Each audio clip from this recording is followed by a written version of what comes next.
Hello friends, elevator চ্যানেলে আমি তোমাদেরকে ওয়েলকাম জানাচ্ছি। তোমরা ম্যাকাউড ইউনিভার্সিটি থেকে যারা বিটেক পড়ছো এবং এবার যারা ফোর্থ সেমেস্টারে উঠলে 2025 সালে কম্পিউটার সায়েন্স ব্রাঞ্চ এবং ইনফরমেশন টেকনোলজি ব্রাঞ্চের স্টুডেন্ট যদি হও, তোমাদের সেমেস্টার টিউশন আমরা কিন্তু প্রোভাইড করি, এটা তোমরা জানো। তো এখন ব্যাপারটা হচ্ছে ফোর্থ সেমেস্টারে তোমাদের যে সাবজেক্টগুলো রয়েছে এই সাবজেক্টগুলো কিন্তু খুব ভাইটাল সাবজেক্ট এবং এই সাবজেক্টগুলোকে মানে সাপ্লি হিসেবে মানে সাপ্লি চলে আসার চান্স কিন্তু বেশি থাকে। এটা কিন্তু ভয় দেখানোর জন্য বলছি না। কারণ হচ্ছে দেখো, প্রথমে যেটা থাকে সেটা হচ্ছে ডিসক্রিট ম্যাথামেটিক্স। এটা একটা ম্যাথামেটিক্সের পেপার। তারপরে আছে তোমাদের থিওরি অফ কম্পিউটার সায়েন্স অটোমাটা। এটাও কিন্তু পুরোপুরি দেখবে ম্যাথামেটিক্স। যখন তুমি পড়বে দেখবে এর ভেতরে সব অঙ্কই আছে, কম্পিউটার সায়েন্সের অঙ্ক। ঠিক আছে। আর design and analysis of algorithm আর একটা আছে, অ্যাডভান্স কম্পিউটার আর্কিটেকচার হিসেবে থাকে ওটা।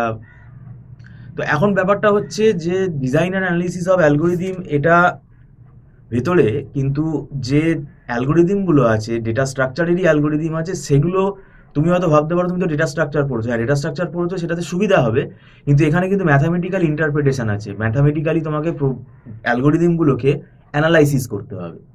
একটা প্রবলেম সলভিংয়ের জন্য কোন অ্যালগোরিদমটা বেশি পারফেক্ট, ঠিক আছে, সেই যে সিলেকশনটা, তার জন্য অ্যানালিসিস আছে।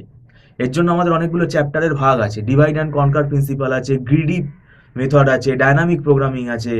ঠিক আছে। তো এগুলো ডেটা স্ট্রাকচারের অ্যালগোরিদমগুলো তো আছেই, যেটা পড়েছো তোমরা থার্ড সেমে। এছাড়া আরও অনেক স্টেজেন্স ম্যাট্রিক্স মাল্টিপ্লিকেশন আছে। ঠিক আছে। এখানে বেলম্যান ফোর্ড অ্যালগোরিদম আছে। এখানে অনেক অ্যালগোরিদম আছে এবং ভাগ ভাগ করা আছে সব।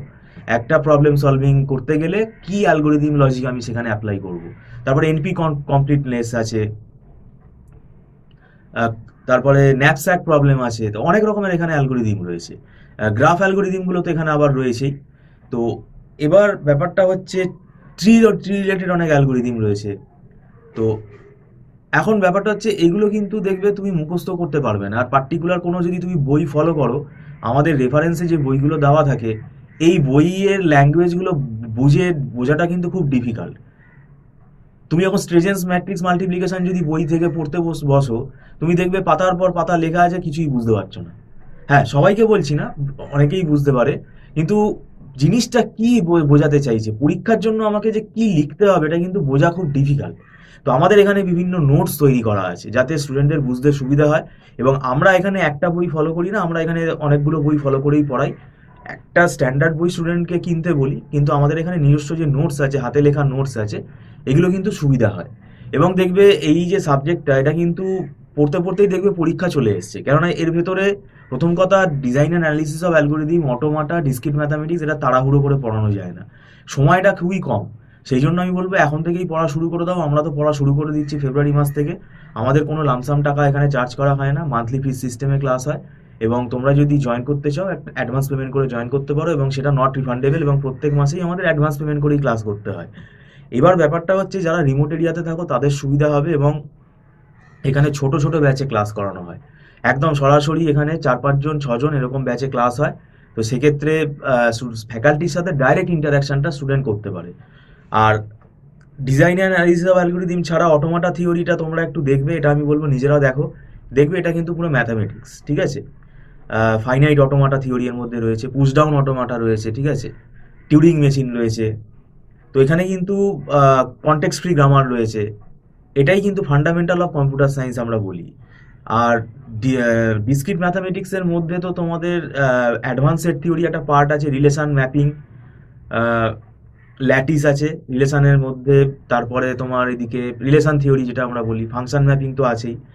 তারপরে পারমুটেশন কম্বিনেশনটা কম্বিনেটোরিয়াল লজিকের মধ্যে রয়েছে।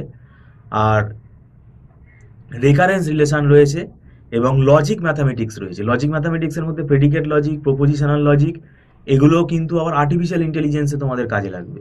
আর গ্রাফ থিওরি একটা বড় পার্ট রয়েছে।